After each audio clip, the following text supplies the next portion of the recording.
Buenas noches con todos. Bienvenidos a un nuevo episodio de lo que denomino la revolución de la espiritualidad en nuestro intento de un acercamiento con las ciencias.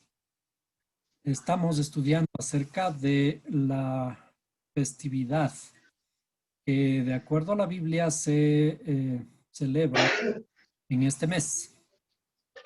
En este mes, el noveno mes bíblico, en el noveno mes bíblico, que es invierno, y que es invierno particularmente en Israel, en donde fue escrita la Biblia. Decíamos, ¿qué significa el invierno? El invierno está relacionado con la oscuridad porque la noche es más larga. Nosotros hablamos un poquito acerca de la historia que no se encuentra entre los libros cristianos, porque está en un libro llamado el Libro de los Macabeos, que es un libro considerado un libro no oficial. Se le llama no canonizado, ¿no?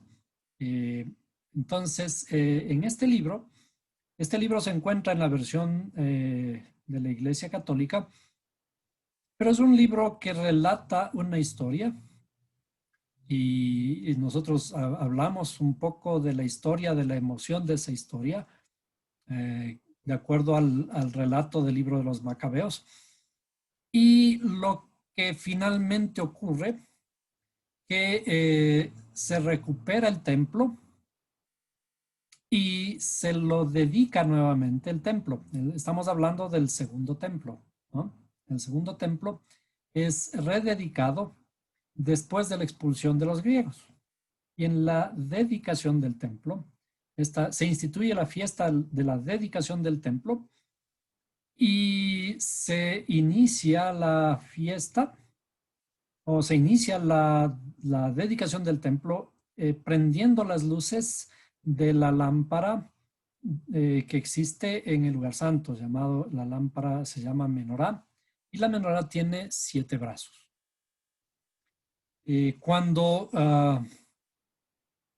se buscan los materiales para poder cumplir con este rito, era necesario tener aceite de oliva puro, que se debía extraer bajo unas normas estrictas y cuyo proceso demora 8 días. El extraer el aceite de la oliva y de una forma tal especificada en las leyes que se conoce como la ley oral. Con este aceite, con este único aceite y no con otro, era posible encender las velas no las velas, sino las lámparas de las lucecitas de la menorá, de 7 brazos. Pero de acuerdo a la ley, era necesario una botella de aceite de este tipo para cada día. O sea, con este aceite se podía encender la lámpara y este aceite duraba por un día.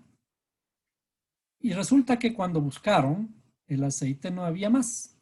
No había más que una única botellita de aceite que estaba sellada y certificada para el uso en la menorá del templo.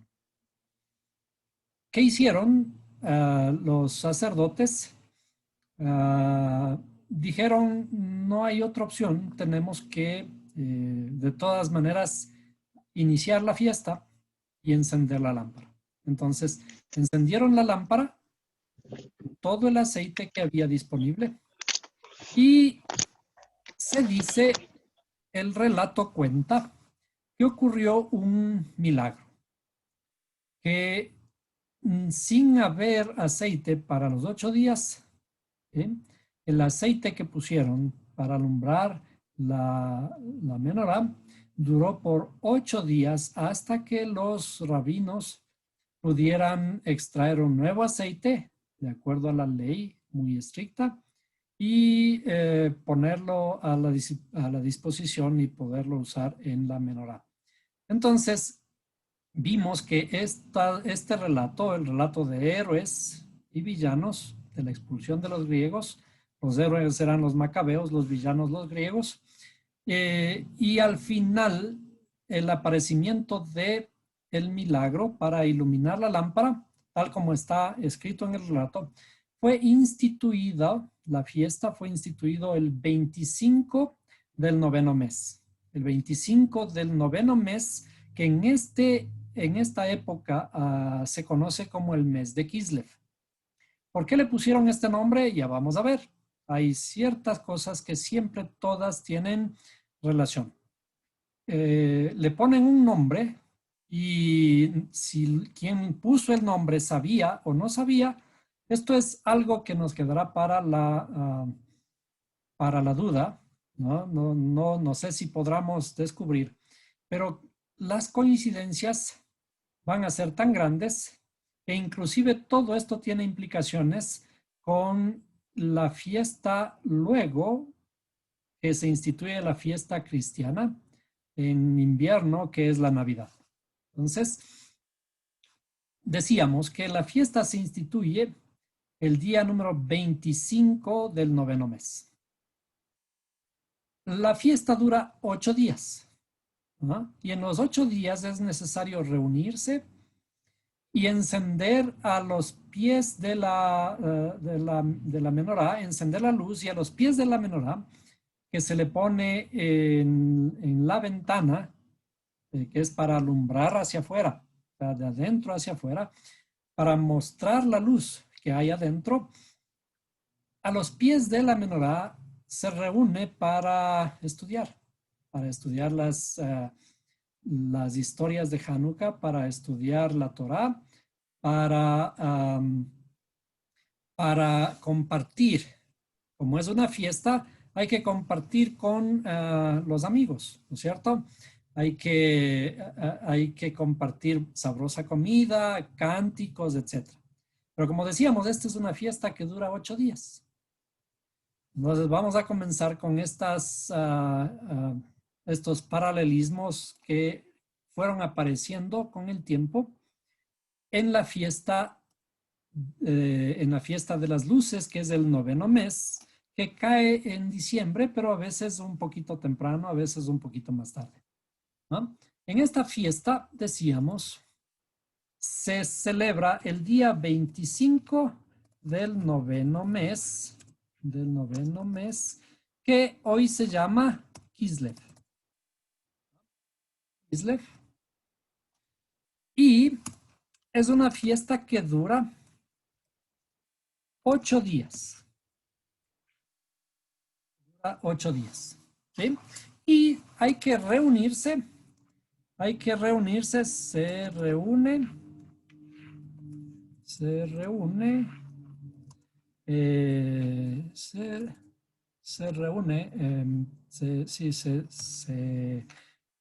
realizan estudios juntos, digamos. Se realizan estudios juntos, estudiando la Torah, desde luego, y se comparte dulces, regalos a los niños. Comparte dulces, regalos a los niños, y al ser una fiesta también hay música, ¿no es cierto? Hay música de la festividad y también hay comida durante los 8 días. Bien, entonces esto en relación con la fiesta de la dedicación del templo. Fiesta de la dedicación del templo. ¿Cierto? Porque al templo hay que dedicarlo nuevamente. ¿Por qué? Porque se había corrompido, había sido utilizado para otras cosas. ¿Qué era lo que querían los griegos? Eran imponerle su cultura, hacerles olvidar de la cultura de ellos, hacerles olvidar de sus costumbres, inclusive hasta de sus comidas. Por eso es que fueron a a sacrificar un cerdo en el altar y también a hacerle olvidar de su religión. La religión tiene que ver con todos los preceptos que hay que cumplir, la vestimenta. Y tanto fue inclusive desde el inicio, cuando comenzaron los propios judíos a sentir vergüenza de su propio judaísmo, que inclusive en la parte física, ellos que son circuncidados, luego les daba vergüenza de ser circuncidados. Recuérdense que en ese tiempo los baños eran públicos, ¿cierto? Entonces me imagino que en ese tiempo era todo un poquito más al aire.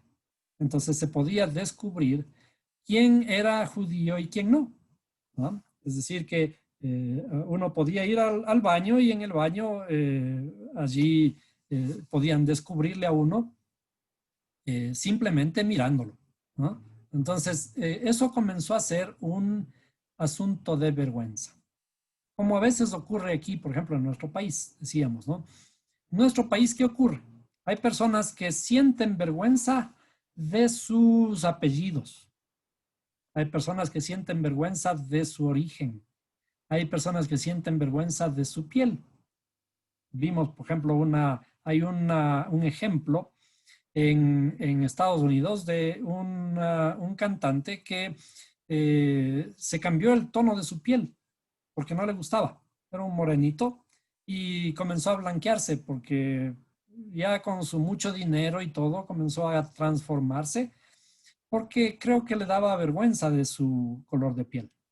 Y así, aquí en nuestro país hay personas que les da vergüenza de sus apellidos y como suena un poquito mal, transforman sus apellidos para que suene un poquito mejor. De tal manera que cuando van al extranjero ya pasan por apellidos un poco más estilizados, ¿cierto? Por no decirlo menos. Entonces, esto ocurrió en la fiesta alrededor de la institución de la fiesta de las luces o la fiesta de la dedicación del templo, o mejor dicho, antes, cuando comenzaron a oprimirles los griegos a los judíos. Ahora, una vez expulsados los griegos, se realiza la dedicación del templo en el día número 25 del noveno mes, que luego se le llama Kislev, una fiesta que dura 8 días y en la que se realizan estudios juntos, se juntan las personas, se reúnen para estudiar y allí se comparten dulces a los niños con regalos, hay música y comida. Bueno, ¿qué similitud hay con esta fiesta y con la posterior institucionalización de la fiesta de Navidad? Muchos años después, varios siglos después, aparece la necesidad de celebrar el nacimiento de Jesús por medio de la religión católica primeramente, ¿no? Entonces, en ese momento comienzan a averiguar y dicen hasta ahora que no se sabe cuándo nació Jesús. Y entonces dijeron, a ver, los judíos se reúnen en invierno y allí realizan una fiesta que dura 8 días y la festejan el 25 del mes en invierno. Entonces, se inicia por la duda de qué fecha nació Jesús, no se sabe. Entonces, si no se sabe,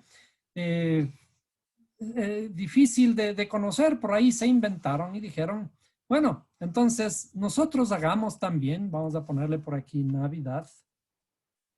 ¿Sí? Navidad, que es el nacimiento de Jesús. No sabemos, pero vamos a celebrarlo también el 25, pero en ese tiempo ya estuvo funcionando el calendario solar. Por lo tanto, ¿cuál es el mes más oscuro en invierno? Entonces dijeron el 25 de diciembre. ¿Cierto? El 25 de diciembre, así que institucionalizamos la fiesta de Navidad el 25 de diciembre. Hay algunas otras coincidencias allí que tienen que ver con costumbres paganas, ¿no? Y bueno, ahora, dicen los que conocen a los judíos, dicen que se reúnen 8 días, pero no estamos seguros que son 8 días porque son 9 luces las que encienden. Imagínense siempre todo lo que se copia de los judíos. No es exacto, ¿no? No les entendían el lenguaje, no les entendían sus costumbres y los judíos siempre estaban medios escondidos, así que los que comenzaron a conformar esta fiesta no fueron muy exactos, ¿cierto? Entonces dijeron, a ver, la fiesta de ellos es de 9 luces. Entonces vamos a hacer nosotros también una fiesta antes del 25 de diciembre que se va a llamar la novena. ¿Por qué? ¿Por qué novena? Porque son 9 días, o 9 noches, mejor dicho, 9 noches. Porque de paso, yo escribí un poco mal también a la izquierda que dice dura 8 días. Sí, se celebra durante 9 noches, perdón, 8 noches, ¿no es cierto? Entonces, aquí también deberían ser 9 noches, ¿no es cierto? La celebran 9 noches. ¿Qué se hace en la novela? La novena, se reúnen por la noche a rezar, a estudiar, a cantar, ¿cierto? También reza, se reza los rezos católicos, ¿no es cierto? Se reza y también en diciembre, el 25 de diciembre, finalmente, al final de la fiesta, hay que repartir dulces y regalos a los niños, ¿sí? Dulces y regalos a los niños. Y también hay que cantar, ¿no es cierto? Y también si hay un poco de comida, se comparte un poco de comida, ¿no es cierto? Y hay un poco de comida. Bien, entonces, muchos años después, no puedo precisar por ahora la fiesta en que aparece, la fecha en la que aparece la fiesta de Navidad, pero y esto más o menos todos conocemos, ¿no? Aparecen ciertos personajes, etcétera. Y de paso, en relación a los personajes, luego comienzan a institucionalizarse ciertas costumbres. Por ejemplo, aparece un señor gordinflón y bonachón, al que le llaman en inglés simplemente Santa o Santa Claus. ¿Sí? Santa Claus, y aparece toda una leyenda, porque es invierno y que está en el Polo Norte y que en una noche reparte todos los regalos y los dulces a los niños. Y entonces todos los niños tienen que hacer una carta a Santa Claus, que en español es Papá Noel, aunque también el nombre Noel aparece en el inglés, así que es Noel, ¿no? Y además de esto, hay que hay que cortar un árbol, de pino, ¿sí? Y llevarlo a la casa. Entonces, desde allí se institucionaliza esto de cortar los árboles de pino y se sacrifican varios árboles en Navidad y se llevan a la casa por adornarle la fiesta con, con el arbolito en la casa. Debajo del arbolito se ponen los regalos y se ilumina, el árbol se ilumina con luces. Y generalmente, estas luces, generalmente se pone este árbol, se lo ubica en la ventana de la casa. ¿Ah? Y lo que ocurre ahora es de que generalmente estas luces, si ya no son árboles, son aunque sea luces, las luces se ponen directamente en la ventana. Entonces, ¿cuál era la costumbre de la fiesta de Hanukkah, vamos a la parte izquierda, se institucionaliza el de alumbrar, se institucionaliza el alumbrar una, una lámpara de 9 luces, ¿sí? Que debe estar en la ventana de la casa. ¿Sí? Debe estar en la ventana de la casa. ¿Sí? Y entonces ya podemos ver aquí los paralelos, ¿no es cierto? Durante los 8 días de la fiesta se hace esto, pero es el 25 del noveno mes, que a veces es un poco antes, temprano en diciembre, otras veces un poco más tarde, y otras veces cada 41 años es, me parece que hablamos la otra vez, que podría ocurrir que cae 25 de diciembre. Entonces, muy seguramente la fecha en que institucionalizaron la Navidad cayó en 25 de diciembre. Hanukkah cayó en 25 de diciembre. Así que fue un asunto un poco fácil de institucionalizar la fiesta con todos estos paralelos. Entonces, ¿qué ocurre normalmente con la fiesta de Navidad? Y no solo la fiesta de Navidad, sino con varias fiestas cristianas.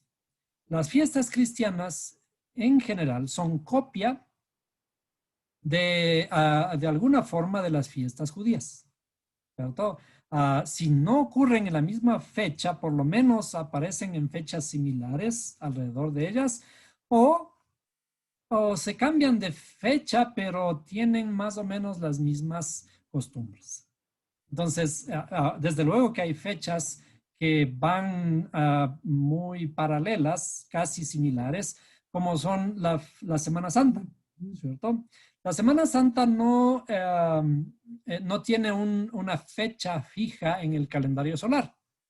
Siempre ocurre que se va moviendo esta fecha, la Semana Santa, entre marzo y abril, ¿no es cierto? Es decir, no hay una fecha exacta. Eso significa que está de todas maneras enlazada con la festividad judía y con el calendario judío. Aunque obviamente hay veces que están un poco despistados, que puede ocurrir un desfase de un mes. Pero el grave problema de la fiesta de Semana Santa es de que pese a que se mueve siguiendo la costumbre del calendario lunar, esa fiesta tiene que ser siempre en Viernes Santo, ¿cierto? Cae siempre en Viernes Santo. Viernes Santo cae siempre viernes. Es que no ocurre lo mismo con el 25 de diciembre y como estamos viendo aquí, ¿no? El 25 de diciembre puede caer cualquier día. Entonces, volviendo a la fiesta de la dedicación del templo y la Navidad, existen paralelos, ¿no? Ahora vamos a mirar la geometría y las matemáticas de todo esto que hemos puesto aquí, ¿cierto? Hay cierta geometría, hay cierta sabiduría. Inclusive en esto de la Navidad, quien quiera que inventó las costumbres de la Navidad, no lo hizo al azar, ¿no? Utilizó su conocimiento de la festividad, ¿sí? Para incluir todos estos detalles muy sabiamente dentro de las costumbres de la Navidad.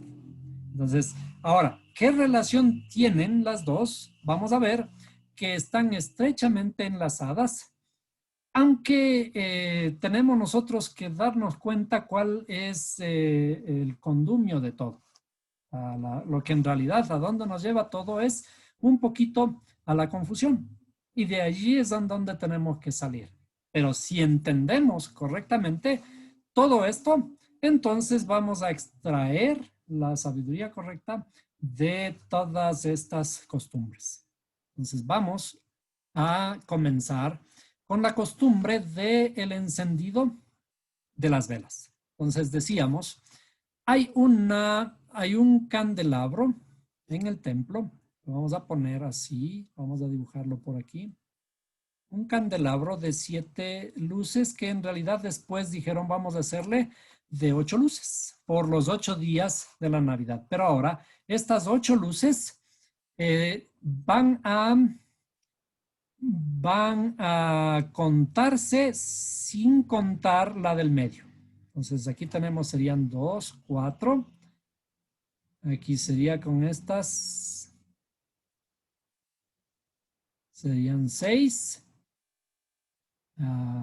Y con estas serían 8. ¿Ah? Y hay una en el centro que es la que está un poquito más levantada. ¿Sí? Algunos le ponen a un lado. Pero esta es la que no se cuenta. Entonces vamos a decir directamente, ¿no? Hay 9 luces, como dijimos. Hay 9 luces en la lámpara. 9 brazos, un central y 4 a cada lado. 4 al lado izquierdo y 4 al lado derecho. Entonces, sobre estas lamparitas se ponen velas y vamos a usar velas para poder encender esta lamparita. Entonces, ¿cómo es la costumbre del encendido de la Hanukkah? Vamos a poner el nombre ahora aquí. A esto se le conoce como Hanukkah. ¿No? A ver. Hanukkah. La Hanukkah es una lámpara de 9 luces. Bien, entonces la fiesta se trata de ir iluminando desde la oscuridad hacia la completitud de la luz. Hay otra costumbre, según explicaban algunos rabinos, que es al revés, pero vamos a utilizar la costumbre más difundida, ¿no? La costumbre más difundida es, se enciende la luz principal siempre, todos los días. Entonces encendemos esta luz principal todos los días. Perdón, vamos a ver, vamos a ponerle aquí. Esta luz la encendemos, la luz central, ¿sí? Todos los días, una vez que se ha escondido el sol, después de esconderse el sol. Y cuando se enciende esta luz, luego de un rezo y todo eso, ¿no?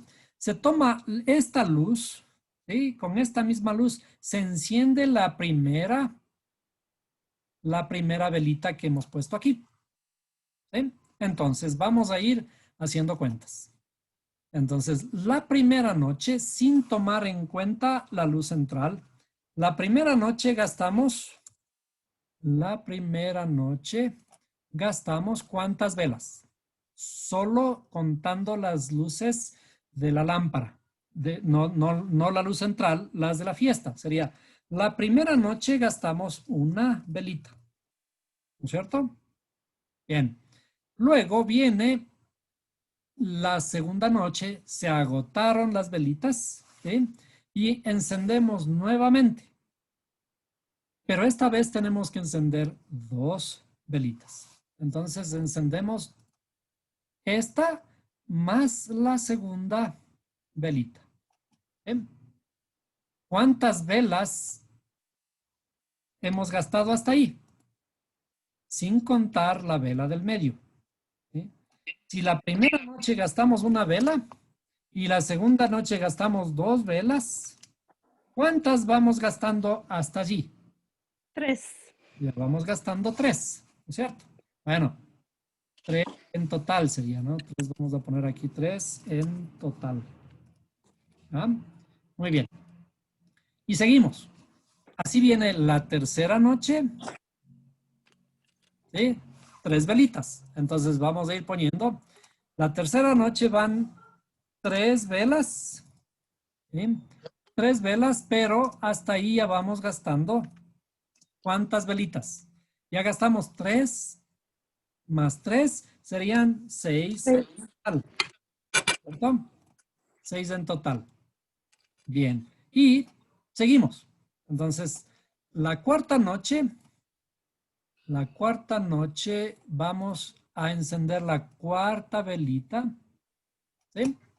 Y así seguimos sucesivamente. Entonces sería, tenemos 4 velas en esa noche.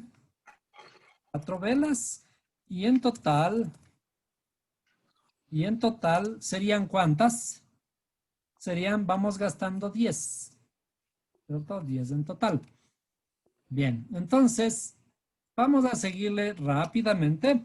La quinta noche serían 5 velitas. ¿Y cuántas en total? Serían 15.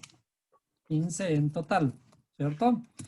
La sexta noche encendemos 6 velitas y por lo tanto serían 15 más 6, 21, ¿cierto? Luego, la séptima noche, 7 velas encendidas, pero ya hemos gastado 28 en total. ¿Bien? En total. Y la octava noche son 8 velitas y hemos gastado ¿cuántas? 28 más 8 serían 36 en total, ¿cierto? Bien, entonces encendamos todas las velitas desde aquí para que esté encendida la menorá, la Hanukkah, perdón, ¿no? Entonces esta lamparita queda completamente encendida toda la noche. Entonces, obviamente, ¿cuántas velitas están encendidas en la lámpara? La última noche son 9. Entonces, 9. ¿qué hicieron los que copiaron esto? Se equivocaron y dijeron, si son 9 velas, son 9, Pero ¿no es cierto? no, Entonces, allí 9 nomás, hicieron, 9. son 9 velas, pero la vela central siempre está encendida, ¿no? Estas velitas de los brazos las encendemos una por noche, pero esta velita central siempre está encendida, ¿cierto? Entonces son la fiesta de las luces de Hanukkah es 8 noches, ¿sí? 8 noches en las que se enciende todos los días la luz central y de aquí se toma la luz para encender la primera vela de la primera noche. Luego se enciende esta vela la segunda noche y otra vez se enciende la primera y la segunda, es decir, 2 velitas que están encendidas. El tercer día estarán 3 velitas encendidas, otra vez sin contar con la luz central. A esta luz central se le llama el Shemesh, ¿cierto? No le contamos, el Shemesh no le vamos a contar.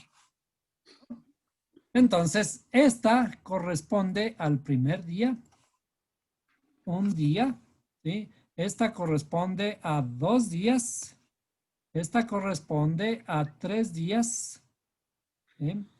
Al tercer día, esta corresponde al cuarto día, ¿sí? Y así sucesivamente. Esta sería al quinto día, ¿sí? Esto sería al sexto día, ¿sí? El sexto día. Esta sería al séptimo día. Perdón, ¿qué dije yo? Sí, a ver, estamos 1, 2, 3, 4, 5, 6. Séptimo día. 1, 2, 3, 4. No, aquí me equivoqué, ¿no? Vamos a regresar un poquito. Entonces, perdón, el del cuarto día estoy contando mal el del centro. Sería aquí. Sería este el quinto día, ¿cierto? Y luego acá el sexto día. Luego este el séptimo día, ¿sí? Y este el octavo día, ¿sí? Entonces, se enciende la ¿Y lamparita. por qué sale el 36? ah, Nuevamente, vamos a sumar otra vez. Vamos a sumar otra vez. A ver, la primera noche, 36, pues no veo. espérenme un segundito. La primera noche encendemos la luz central. Esa no se cuenta. Y con esa luz encendemos la primera vela. Esa vela se tiene que gastar completamente. Luego, la segunda noche, las luces están completamente apagadas y prendemos la vela del Shemesh, ¿sí? Que no se cuenta, pero ahora encendemos la primera y la segunda vela. Es decir, van a estar 2 prendidas. Es lo que tenemos aquí, ¿no? El segundo día estamos aquí con 2 velitas prendidas. ¿Ah? ¿Cuántas hemos gastado hasta ahí? 1 de la noche anterior más 2 de esta noche, hasta ahí gastamos 3. ¿Cierto? Esa es la idea. Entonces, la siguiente noche prendemos 3 velitas y por lo tanto, si ya gastamos 3 hasta la noche anterior, más estas 3 serían 6. Es decir, ¿qué es lo que va ocurriendo? Estamos sumando y si ustedes se fijan, estamos sumando 1 más 2, ¿cuánto es? 3. 2 más 3 es 6. 3 más 4, perdón, 6 más 4 es 10. 2 más 3 es 5. No, vamos de nuevo. 1 más 2 es 3. ¿Cierto? Ya tenemos 3. 3 más 3 es 6. Estamos sumando, ¿no es cierto? Estamos sumando. Y sería 3 más 3 da 6. 6 más 4, 10. 10 más 5, 15. 15 más 6, 21. 21 más 7, 28. Y 28 más 8, 36. Ahora, ¿qué significa esto que estamos sumando aquí, el 36? Significa que el número que estamos, del día en el que estamos tratando de sacar la cuenta, como en este caso el 8, es que es la suma de todos los números hasta el 8. Entonces hagamos la cuenta. 1 más 2 más 3 más 4 más 5 más 6 más 7 más 8, ¿cuánto es? 36. 36, ¿no es cierto? Igual, si sacamos aquí, en este numerito de aquí, en el cuarto, ¿qué significa hasta el día cuarto? Que tenemos que sumar 1 más 2 más 3 más 4. Todo eso da 10, ¿no es cierto? Entonces, si nos damos cuenta y ponemos ahora estas velitas como si fueran puntos, vamos a ponerle aquí como puntitos o como monedas, ¿cierto? Comenzamos. Una velita aquí. Entonces le voy a poner una velita. ¿Sí? ¿Ah? Y luego la segunda noche va a estar encendidas 2 velitas. 2 velitas. ¿Sí? ¿Cuántas van hasta ahí? 3. ¿No es cierto? 3. La tercera noche vamos a poner 3 velitas. ¿Sí? Entonces vamos a poner 1 más 2 y más 3. ¿Cierto? ¿Ah? Entonces, ¿qué ocurre? Se va formando un triángulo. ¿Sí? Conforme vamos encendiendo las luces, si les graficamos de esta forma, estamos formando un triángulo. Veamos, la cuarta noche, ¿qué ocurre? Prendo 4 velitas. Entonces, las que quedan ahí son el número de velitas que ya se han gastado, ¿cierto? Prendo 4 velitas y me va quedando un triángulo, ¿cierto? Hasta ahí estamos en la cuarta noche. La quinta noche sería 5 velitas. 1, 2, 3, 4 y 5. ¿Sí? Ahora, la sexta noche, vamos a hacerle un poquito más rápido. 1, 2, 3, 4, 5 y 6. Ya solo nos faltan 2. Sería la séptima. 1, 2, 3, 4, 5, 6 y 7. ¿Cierto? 7 velitas.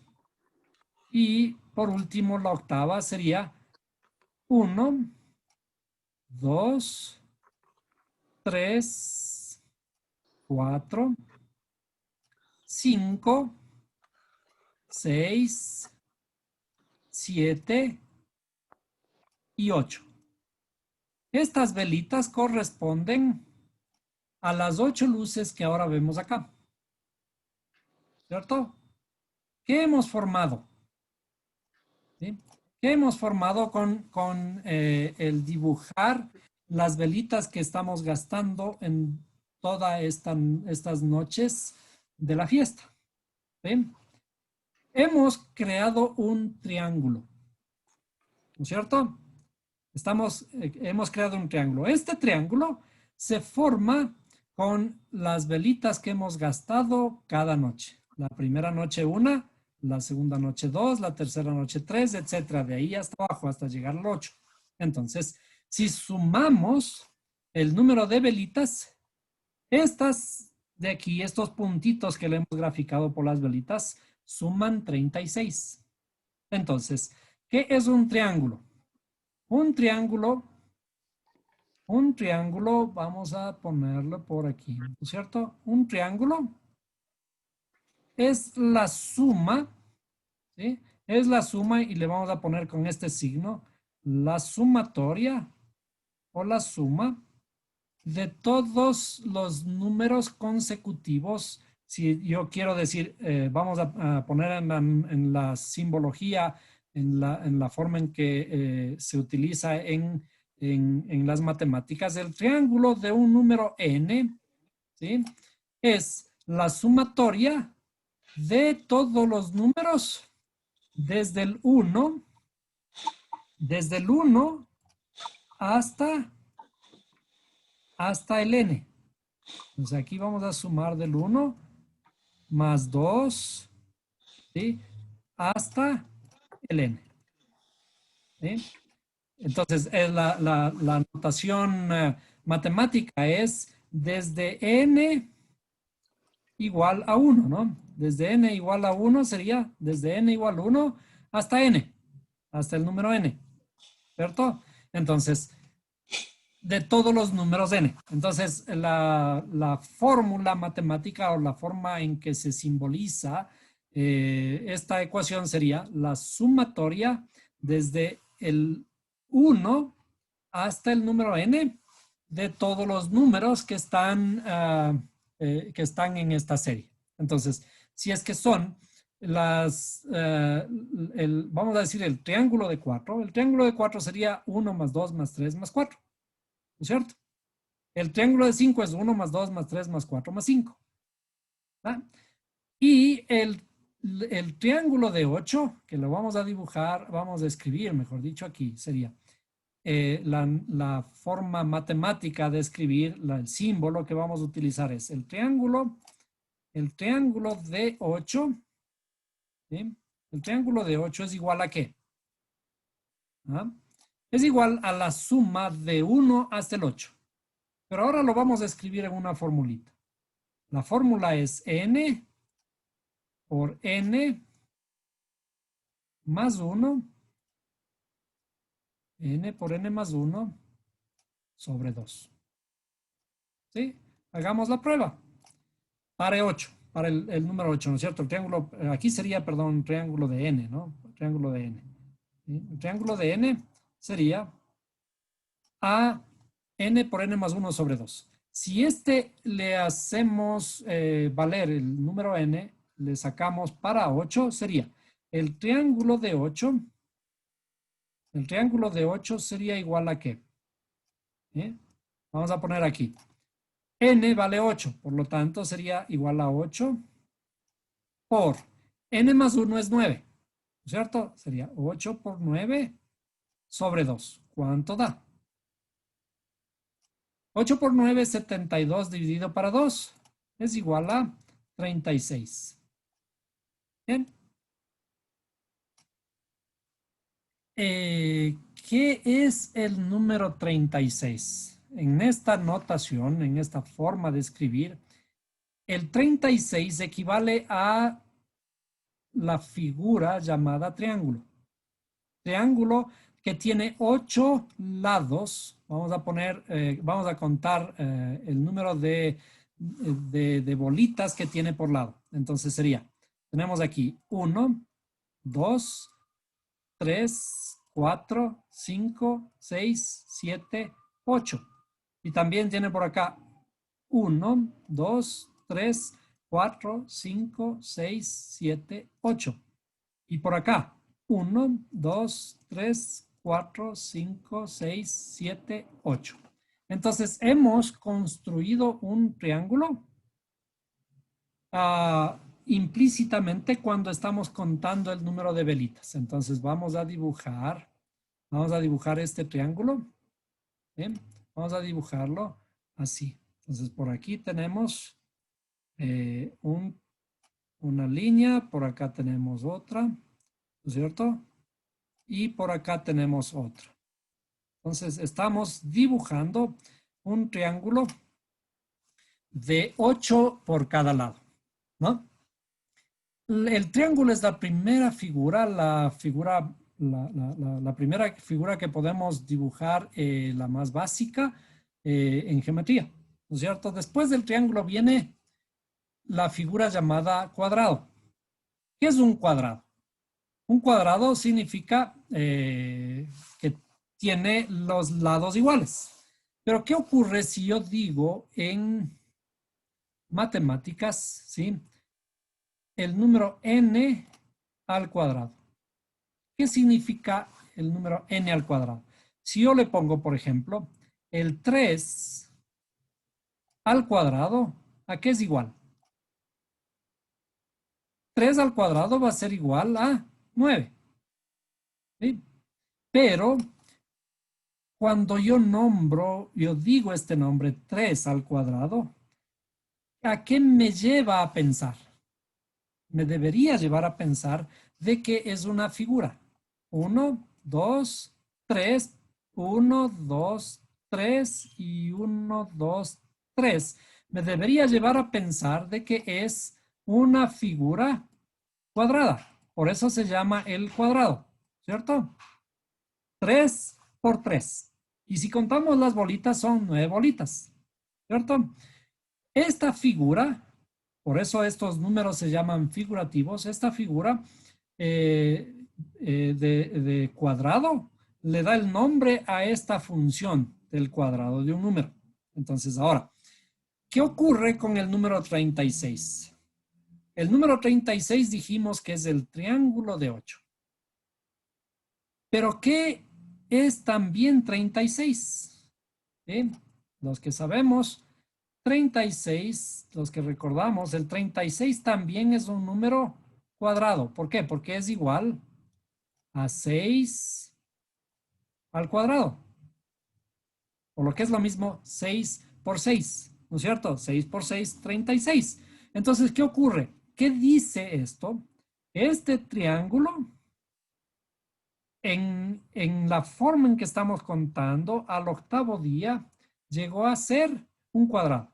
Ninguno de estos números, ni el 3, ni el 6, ni el 10, ni el 15, ni el 21, ni el 28, son cuadrados. Solo conforman un triángulo hasta aquí. Son figuras triangulares.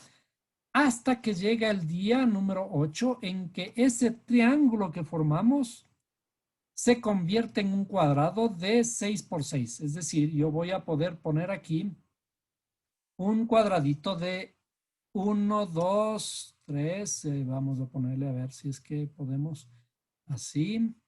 Y le dibujamos. Sería 1, 1, 2. Híjole, está un poquito difícil. Tendría que ponerle. Déjenme ver cómo le ponemos así. Entonces sería 1, 2, 3, 4, 5, 6. 1, 2, 3, 4, 5, 6. 1, 2, 3, 4, 5, 6. 1, 2, 3, 4, 5, 6. 1, 2, 3, 4, 5, 6. Y tenemos 1, 2, 3, 4, 5. Me falta una línea. 1, 2, 3, 4, 5 y 6. ¿Qué tengo? Las mismas 36 esferas, 36 bolitas de aquí, agrupadas en una nueva figura. Ya no es un triángulo, sino es un cuadrado. Es decir, podemos reordenar la figura para hacerle un cuadrado. ¿Qué significa eso? La Torá está llena de números, la Torá está llena, como sabemos, las letras son números, y por lo tanto, al estar llena de números, puede estar llena también de figuras geométricas. Por ahora, nos vamos a dedicar a descubrir el paralelo de la fiesta de las luces con la fiesta de Navidad, ¿cierto? ¿Qué dijimos? Una de las costumbres de Navidad es,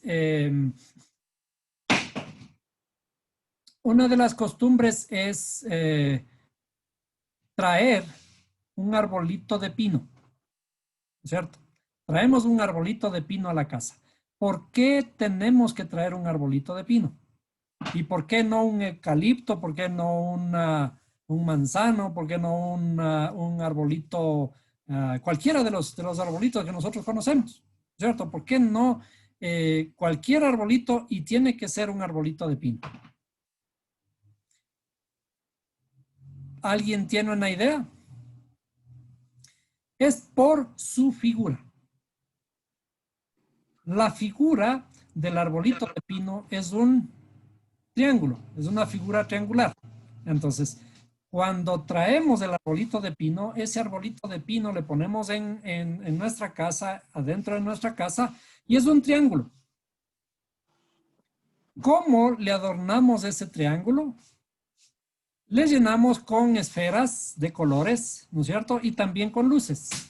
Entonces, recuerden que era cada una de estas esferitas de aquí del triángulo, eran una velita de luces, ¿cierto? De las luces que estamos gastando en cada noche de la fiesta de Hanukkah, ¿cierto? Entonces, estas también van a ser bolitas de luces. Entonces, vamos a poner aquí, así, ¿no? Vamos a poner 1, 2, 3, 4, 5, 6, 7, 8. Ahora, naturalmente que estas lucecitas, no sé cómo le harían en el tiempo antiguo cuando no había la electricidad, ¿no?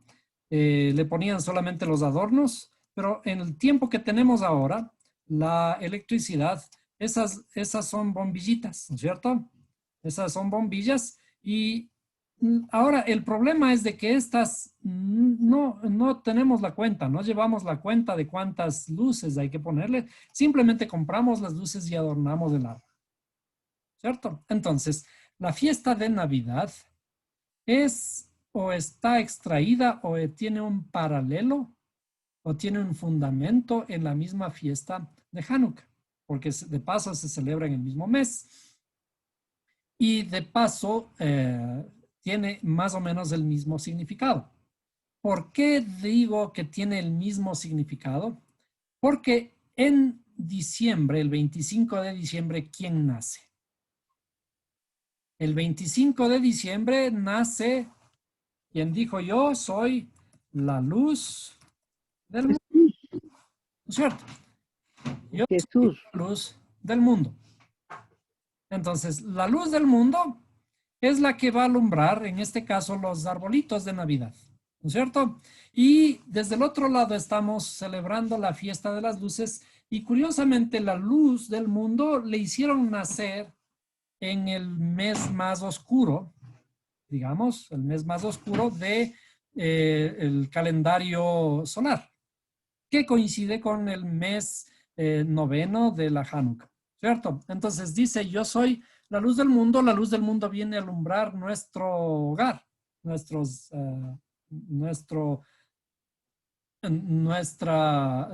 ventanas, ¿cierto? Ilumina, en realidad comienza a iluminar ya desde inicios de diciembre, otros de un poquito antes. Entonces, esta sería la primera analogía.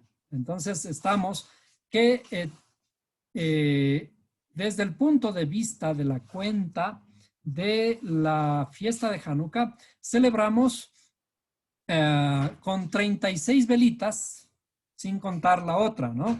¿Cuántos serían 36 más 8 noches que tenemos que prender también la vela central? ¿Cuántas en total se deberían gastar? Serían 36 más 8, el total serían 44, ¿cierto? 44 velitas.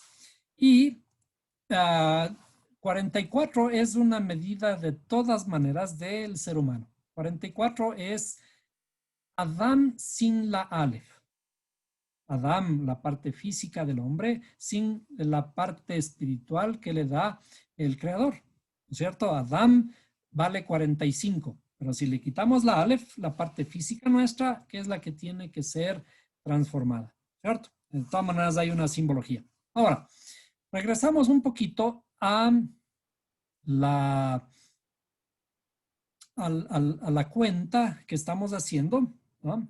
Y a entender desde la perspectiva hebrea qué significa esto de las velitas que estamos haciendo. Entonces, por ahora vamos a ir borrando todo esto que hemos puesto por aquí. Déjenme ver cómo le borramos. Vamos a borrar mis dibujos. ¡Ay, no! Perdóneme que rehacer. Vamos a hacer. Híjole. Ahí está. ¡Qué pena! Quería borrar una partecita. Déjeme borrar. Es que necesito espacio, ¿no? Necesito espacio para poder poner. Pero bueno, vamos a tratar de ponerle en alguna partecita. Voy a abrir otro documento. Déjenme ver si es que podemos abrir otro documento para que no se borre este y puedan continuar. Entonces vamos En a otra mirar. hojita. En otra hojita. Sí, en otra hojita. Le voy a poner. Vamos a compartir aquí. Entonces, vamos a escribir. Vamos a escribir aquí cómo se escribe en hebreo la fiesta del mes de Kislev. Es decir, el mes de Kislev. ¿Por qué le pusieron el nombre Kislev? Entonces, vamos a escribir Kislev, el 9º mes. Entonces, voy a poner, déjenme tomar mi tablita de las letras en donde se encuentran, porque no tengo mi tablero, mi teclado numerado, ¿no? Entonces, vamos a ver. El mes se conoce como Kislev. Sí, está bien. Vamos a hacerle más grandecito. A ver. Vamos a hacerle más grandecito. Así, ¿cierto? Entonces, y quizás le ponemos un poquito, un font que sea un poco más exacto, así. Y Kislev sería así. Kislev y con una vav. Aquí sería con una vav así. Entonces, se escribe el mes de Kislev. Se escribe con la letra Haf, Yud, Lamed, Vav. ¿Sí? Haf, Yud, Lamed, Vav. Entonces, por ahora, vamos a separar esta palabra Kislev en dos. Entonces, quizás podríamos hacer así. No. Veamos si le podemos separar de alguna forma para que quede esto a la derecha. Es un poquito difícil, ¿no? A ver, así. Vamos a ver si le puedo poner como debería ser, así, ¿no es cierto? Entonces, otra vez. Bueno, vamos a ver. Bueno, dejémosle tal como está. Entonces, esta palabra de 4 letras se divide en 2. Entonces, le vamos a poner por aquí. Esta palabra se divide en 2. Kis y lev. Kis, lev. Quizás le podríamos poner debajo para que pueda quedar en...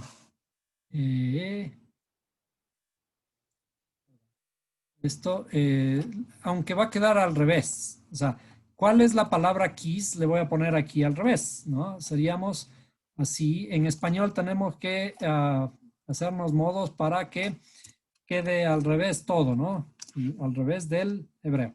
Entonces, kislev. Entonces, la palabra queda dividida en 2. En kis y lev. Entonces, ¿cuáles son los significados de estas dos palabras? Entonces, por ahora, vamos a tomar la parte derecha. Vamos a tomar el significado de la palabra. El significado de la palabra kiss, ¿sí? El significado de la palabra kiss es contar. Y también algunos lo llaman bolsillo. ¿Sí? Contar, bolsillo, contar viene de la palabra cos, ¿no? Cos, ¿sí? Y porque al final son, perdón, ¿qué hice yo? Aquí hay algo mal. Yo me equivoqué. Aquí no es una letra yud, yo estoy equivocado. No es una letra yud, es una letra samej, ¿sí? Por eso acabo de recordar que sería con esta letra de aquí, ¿sí? No es una letra yud, sino es una samej. Sería la letra ja, luego samej, luego lamed y luego baf, letra baf, ¿cierto? Esto suena kislev. O sea, aquí me faltaba la letra S, digamos, ¿no? Y como no hay vocales, entonces esto que suena kis también puede sonar kos, ¿cierto? Y las dos letras kos o kis es contar y también le dicen que es bolsillo. Bueno, entonces vamos a ver qué significan estas dos palabras. Decíamos, la palabra kis, que es contar. Ahora vamos a tomar el significado de kos. Vamos a tomar el significado de kos. ¿Sí? Kos, perdón, sería así. La palabra kos en hebreo. Pero le vamos a tomar la gematria de kos. ¿Cuánto vale la letra lamed? Vamos a ponerle más chiquito. ¿Cuánto vale la letra lamed? La letra lamed vale 30 y la letra vaf vale 6. Entonces, si sumamos 30 más 6 es igual a 36. Entonces, aquí hay un pequeño truco que tenemos que emplear para poder sacar el valor o el significado de la palabra kislev. Entonces, kislev, el mes, significaría contar 36. Entonces, el significado del mes, kislev, ¿por qué le pusieron así? Porque probablemente tiene relación con la forma en que está contada el numerito de velas que realizamos en esta fiesta, ¿no es cierto? Entonces, teniendo en cuenta este significado de kislev, que significa contar 36, vamos a regresar a nuestro arbolito, no arbolito, sino a nuestra pantalla, ¿sí? En donde teníamos el triángulo. Bien. ¿Cómo habíamos contado 36? ¿En qué forma contamos 36? ¿Sí? El 36 contamos en forma triangular, ¿cierto? Contamos en forma triangular. Por lo tanto, cuando nos dicen kislev, que es contar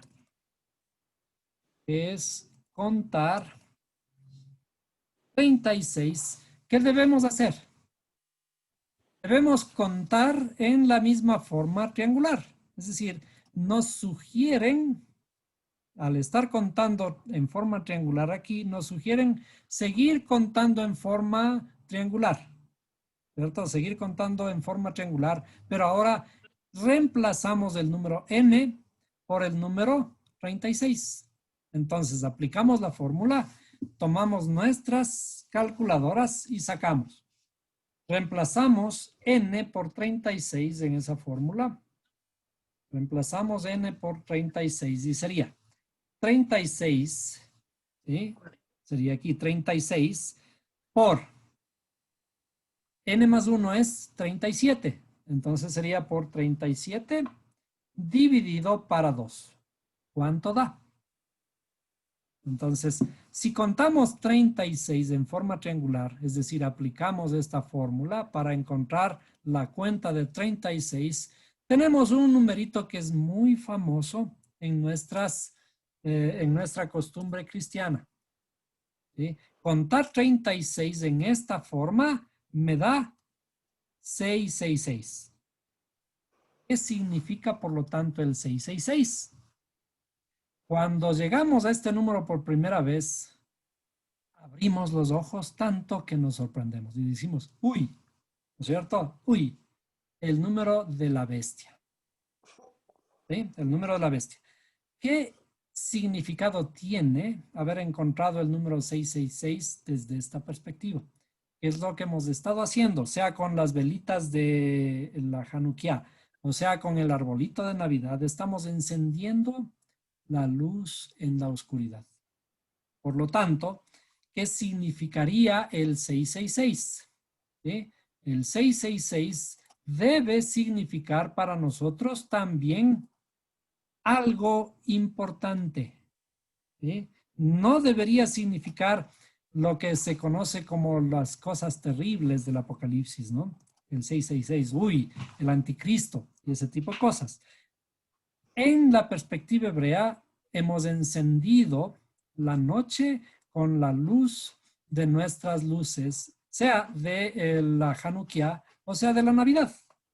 Bueno, hemos hecho a nuestra costumbre, ¿cierto? Hemos hecho a nuestra costumbre. Entonces, ahora, ¿qué ocurre? Lamentablemente, la perspectiva de la lectura del libro de Apocalipsis bajo nuestras lecturas es una lectura terrible. El problema es de que leemos mal el libro del Apocalipsis. Cuando leemos el libro del Apocalipsis dice, bienaventurados los que leen las profecías escritas en este libro y guardan todas las cosas escritas aquí. ¿Cierto? Bienaventurados. No dice tengan mucho cuidado, dice bienaventurados. ¿Qué significa? Cuando hay una bienaventuranza es porque hay cierta sabiduría que está allí escondida. De hecho, cuando leemos algunos versículos dice, este número, el 666, dice, tiene mucha sabiduría. Hay sabiduría en este número. Entonces, si es sabiduría, la sabiduría es luz. La luz que tenemos que encontrar. Entonces, no nos debe asombrar, no nos debe tomar de sorpresa que encontremos este número. Ahora, cuando miramos este paralelismo, decíamos también hay un personaje en esta fiesta que en la Navidad aparece, ¿sí? Aparece para alegrar nuestra vida, la vida de los niños, ¿no es cierto? Y este personaje es el famoso Santa Claus, ¿no es cierto? Ya vimos, vamos a refrescar nuestra memoria sobre el famoso personaje Santa y lo voy simplemente a escribir así, Santa, ¿sí? ¿Qué ocurre si utilizamos estas mismas letras, ¿sí? Si utilizamos estas mismas letras, pero les ordenamos de una forma diferente. Esto hemos visto que en el idioma hebreo podemos cambiar el orden de las letras, ¿no es cierto? Si hacemos esto, podemos escribir simplemente Sa Satán. y ponemos la N al final y tenemos Satán, ¿cierto? Entonces, ¿qué hicieron? Cuando crearon esta fiesta, la fiesta de Navidad, nos introdujeron muy sutilmente el personaje de Santa, bonachón, inclusive lo reemplazaron al niño Jesús, ¿sí? A la luz del mundo, lo reemplazaron por el personaje bonachón. Ahora nadie en Navidad se acuerda de Jesús, sino se acuerdan de los regalos que va a traer Papá Noel la noche del 25. Y este personaje viene desde el Polo Norte y es un personaje que trae la felicidad y la alegría para todos los niños de todo el planeta Tierra, porque pasa por todas las chimeneas de todos los hogares entregando regalos a los niños. Y entonces los niños escriben sus cartas de solicitud a este personaje bonachón para que les traiga los regalos. Bien, esto un refresco de todo lo que ya habíamos visto hasta aquí. ¿Qué significa todo esto? ¿Por qué? ¿A dónde nos trae? ¿Cierto? ¿A dónde nos trae? Hemos estado estudiando hasta hace poco que la Torá, la Biblia, está fundamentada en 3 principios básicos. Vamos a repasar. Vamos a tener que volver nuevamente a nuestro gráfico y ahora sí voy a tener que borrar. Entonces, habíamos hablado de que tenemos los 3 fundamentos, grandes fundamentos que está basada la Torah, que son, aquí serían las bendiciones. ¿Ah? Acá, acá le ponemos a las historias, ¿sí? Las historias, y acá a los preceptos. Entonces, estamos hablando siempre en forma triangular, curiosamente, ¿no? Estamos hablando en forma triangular. Entonces, veamos. Vamos a poner aquí. Estas eran las bendiciones. Estas eran las historias. ¿Y qué más dijimos de las historias? Las historias son cuentos dramáticos. Cuentos dramáticos. ¿Sí? ¿Por qué dramáticos? Porque el drama nos lleva hacia las emociones. Nos emocionamos con estas historias calan en lo profundo de nuestra mente, de nuestra memoria y nos acordamos, precisamente por ser dramáticas. Y acá serían los preceptos. Ya vimos que todo esto encierran los números del corazón, es decir, aquí podemos dibujar, vamos a dibujar inclusive un corazón. Así y así. ¿Eh? Todas estas forman un corazón y el corazón viene de un triángulo. Y aquí estamos hablando de, si sumamos estas, encontramos los números del corazón. El corazón en hebreo es Lev, ¿no es cierto? Lev, que de paso tiene el número 32. Lo estamos recordando. Entonces, siempre que sumábamos los números de las bendiciones, las historias y los preceptos, teníamos algún número relacionado con el 32. Ahora, la idea es de que nosotros entendamos algo que voy a poner aquí como título, ¿sí?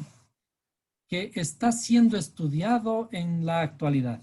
Algo que se llama la inteligencia emocional. ¿Eh?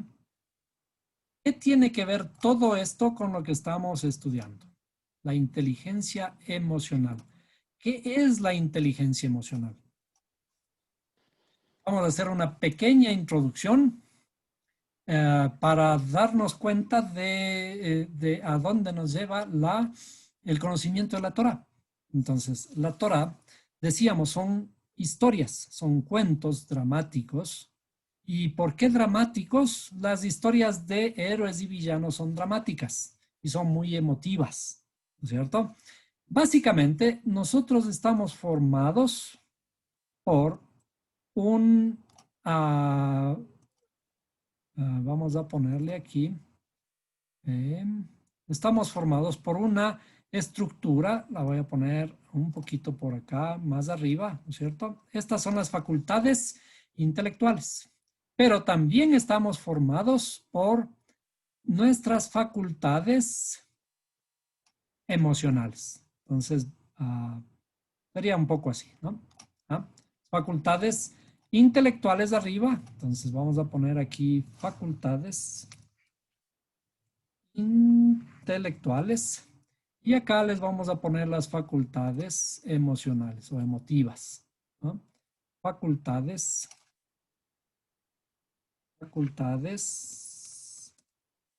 emocionales. Bien. ¿De qué se trata la inteligencia artificial, la inteligencia emocional? Antes se hablaba de un coeficiente intelectual.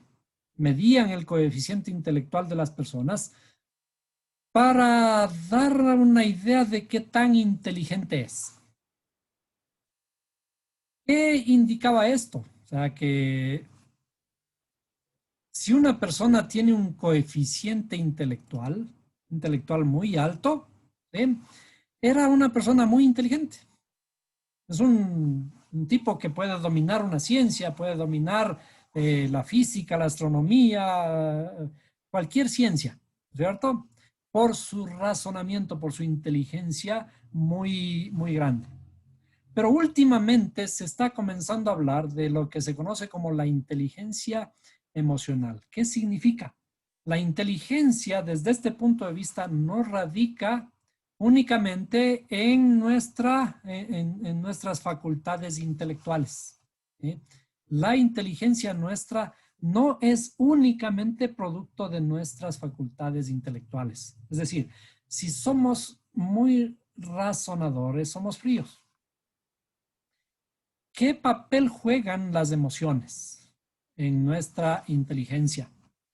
Cuando nosotros aprendemos, necesitamos asociar ese aprendizaje con alguna emoción. Es decir, tenemos que bajar hacia nuestras emociones para unificar ese aprendizaje a una emoción. Asociando a una emoción, este aprendizaje toma una forma más profunda. Es decir, se guarda, se almacena en nuestra memoria, en nuestro inconsciente inclusive, se va grabando en nuestro inconsciente de tal manera que ese aprendizaje llega a ser más sólido, más rápido. Aprendemos mucho más rápido. De hecho, nosotros conocemos que nos acordamos de ciertas ocasiones, tenemos ciertos recuerdos en nuestra mente que se disparan con ciertos sabores, se disparan con la música, se disparan con ciertos sonidos, con ciertos olores, ¿no es cierto? Si es que aparece un olor característico que lo sentimos, lo disfrutamos hace muchísimos años atrás, esas emociones activan nuestros recuerdos en nuestra memoria muy rápidamente. Entonces, la inteligencia emocional es aprender ayudados de asociar nuestras emociones a lo que aprendemos. Y mientras nuestras emociones son mayores, los aprendizajes van a ser mayores. De hecho, esto funciona de la misma manera, tanto en el sentido positivo como en el sentido negativo.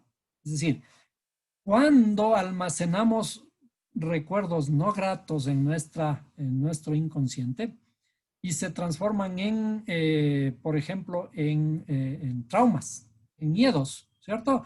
Cuando estos aprendizajes fueron fuertes en nuestra niñez, por ejemplo, en nuestra niñez nos dieron ciertas cosas de comer, nos asustaron de alguna manera con ciertas palabras, con ciertas actitudes o aprendimos ciertas cosas con ciertos sonidos, de tal manera que esa música o esos sonidos o esos sabores despiertan esos traumas que tenemos guardados aquí.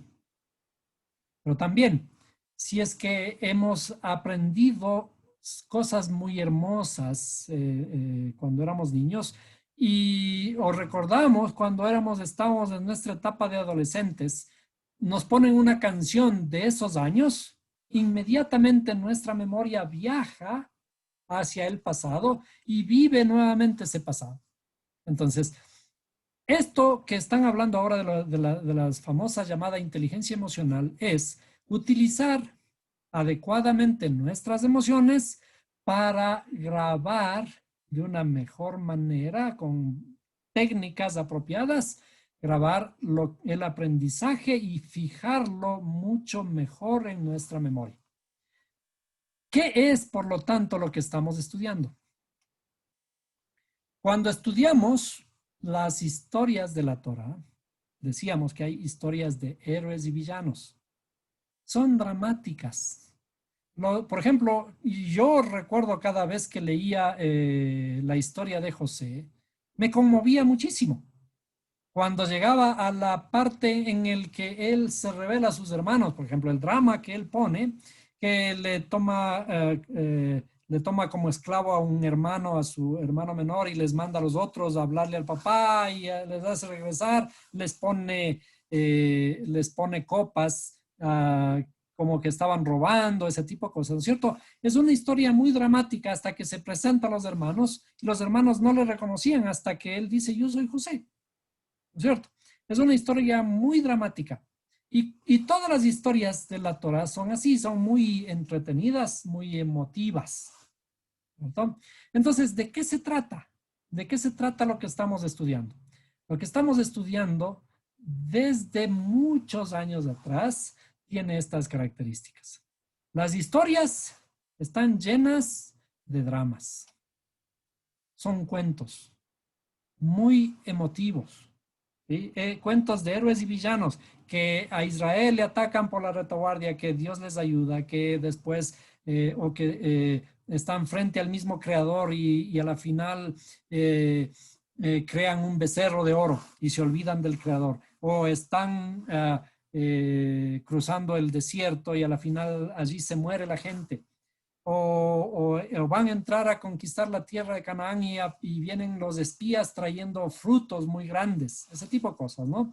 Todas las historias, incluyendo las del Nuevo Testamento, cuando vemos a Jesús que entra al templo y barre con todos los mercaderes, ¿cierto? Y se pelea con todos los fariseos de esa época y los saduceos, y realiza sus milagros y hay momentos que nos llevan a llorar el drama, imaginándonos el drama de la cruz, por ejemplo, ¿no es cierto? ¿Quién no ha llorado en todas esos instantes? Cuando le predica, un predicador le está predicando el sermón de las 7 palabras, o le está predicando el sermón del arrepentimiento y nos hace llorar y cantamos, lloramos de alegría y un montón de cosas, ¿no es cierto? La Torah en total, todas las historias, tienen esa emotividad. Cada historia está impregnada de dramatismo. Cada historia está impregnada de emotividad y de emociones que tenemos que aprenderlos a manejar.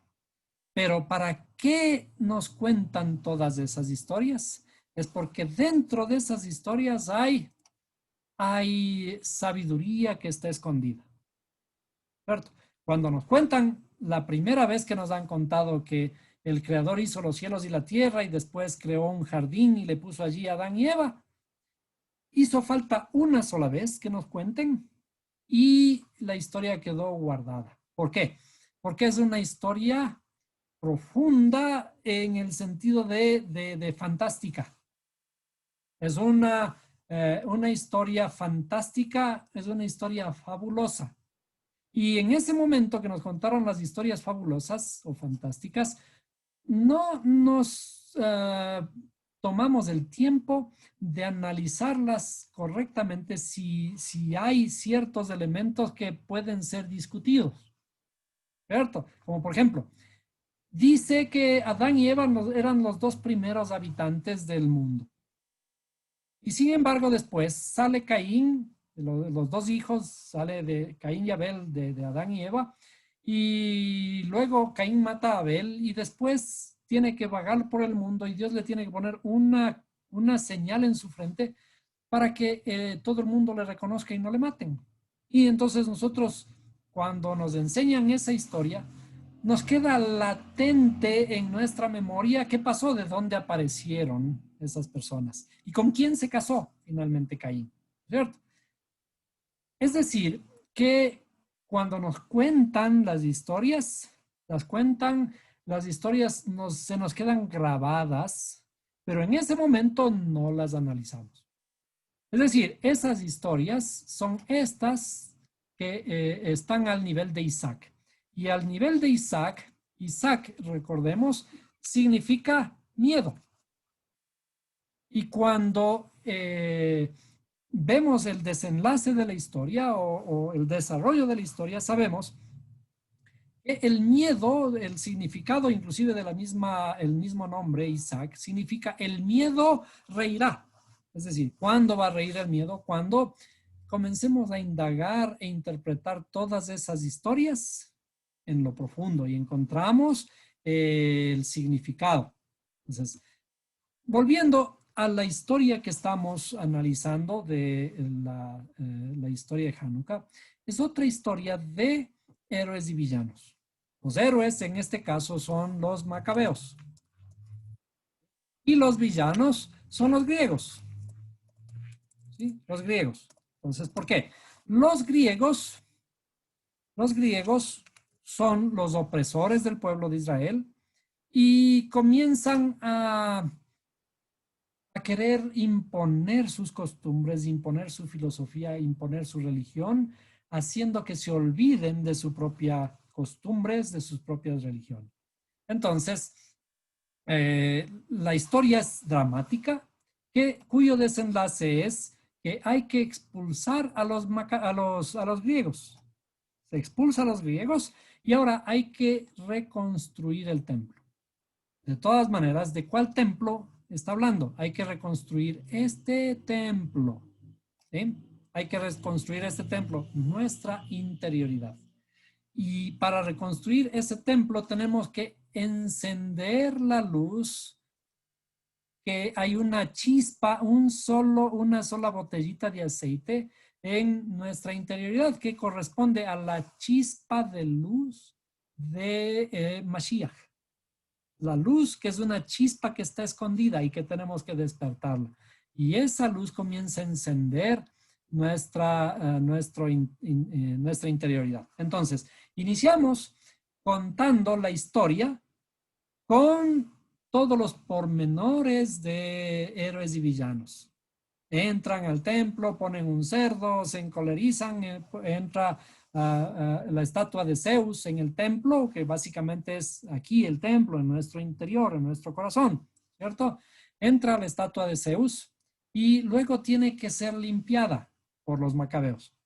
Y para limpiar hay que iniciar el encendido de la luz dentro del templo, en nuestra interioridad. Entonces, esa historia de drama se sigue repitiendo. Entonces, cuando nosotros aprendemos esta historia, lo que estamos haciendo es, de alguna forma, nos estamos entrenando en la inteligencia emocional. ¿Para qué?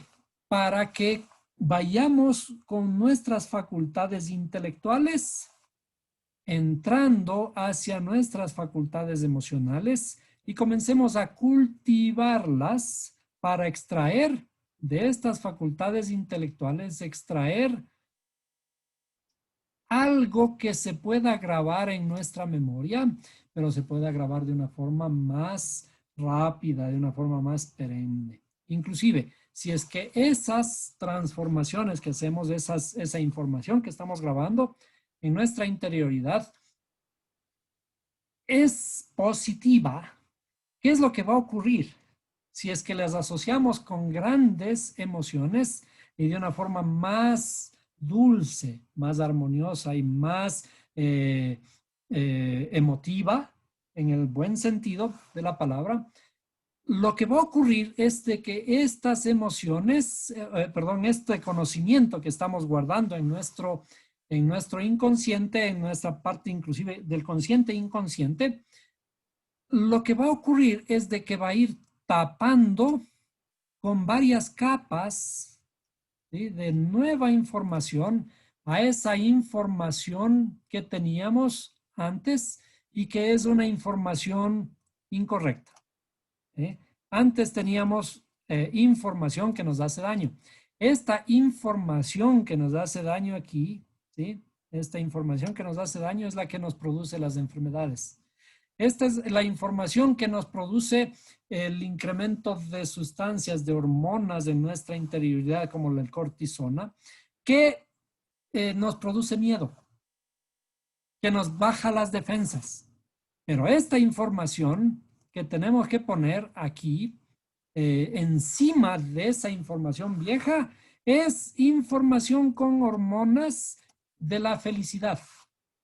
Las hormonas de la felicidad, las hormonas que ayudan a los enlaces que se realicen en nuestro cerebro de una forma más adecuada y una forma más intensa. Entonces, esto que se realiza a través de nuestro cerebro, el cerebro cuando comienza a recibir información de este tipo, información buena, emotiva, grande, hermosa, que nos da alegría, y después de que encontramos la belleza a través de los números, a través de las historias, a través de lo profundo, a través de extraer los mensajes internos de la Torá, esas historias nos ayudan a fijar nueva información en nuestro cerebro y esa nueva información va tachando, va poniéndose encima de toda esa información mala, ¿sí? Que tenemos que nos hace daño. Entonces, y la vamos cubriendo con nueva información. Entonces, ¿de qué se trata el camino de la Torá, el camino de la redención?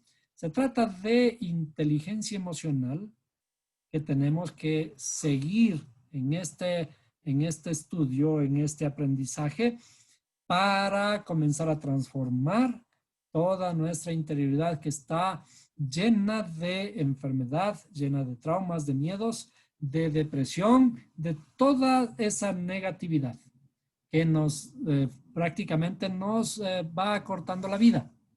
Por eso morimos. Pero cuando comenzamos a grabar esta nueva información de esta forma, encontrando, por ejemplo, esta belleza de las matemáticas, la belleza de la geometría, la belleza de esos aspectos de la simetría. Cuando encontramos la simetría en las palabras de la Torá, cuando, por ejemplo, dibujamos o escribimos las letras de la Torá en forma de en figuras geométricas, ¿cierto? Y encontramos otros mensajes escondidos en las figuras geométricas cuando ponemos las palabras, las letras en la forma de un triángulo, de un cuadrado, podemos leer ahora de otra forma y encontrar mensajes ocultos. Eso ayuda a fijar nuestro aprendizaje con emociones positivas que de a poco van disipando la oscuridad que está en nuestra interioridad. Ese es el trabajo que desde hace mucho tiempo atrás se viene realizando a través del estudio de la Torá, pero el estudio de una forma siguiendo las estructuras con las que fue creada. Es decir, ¿qué es lo que ocurrió luego en la posterioridad? Que nos fueron transformando las historias, mezclándolas con elementos ajenos. Cuando nos mezclan con elementos ajenos, nos perdemos la pista. Ya no encontramos el verdadero sentido. A excepción de la fiesta de Navidad, en la que alguien tuvo la delicadeza de poner elementos que interrelacionen con la fiesta original, de tal manera que ahora podemos encontrar el significado inclusive hasta más fino, más profundo, que nos ayuden a recuperar la luz que debemos recuperarla en esta fiesta de invierno que nos simboliza estar en la oscuridad. Entonces, que sepamos aprovechar adecuadamente toda la información que tenemos a la mano y que no nos dejemos llevar por las costumbres, sino que en cada costumbre encontremos más sabiduría. Las costumbres, en cada costumbre vemos la pista de alguien que se molestó en enlazar las fiestas con la verdadera sabiduría. Y como tenemos pistas de esa verdadera sabiduría, encontramos información que nos ayuda a despejar el humo que ciega, que está oscureciendo nuestros ojos, hablando de nuestros ojos espirituales. Hasta aquí la clase de hoy.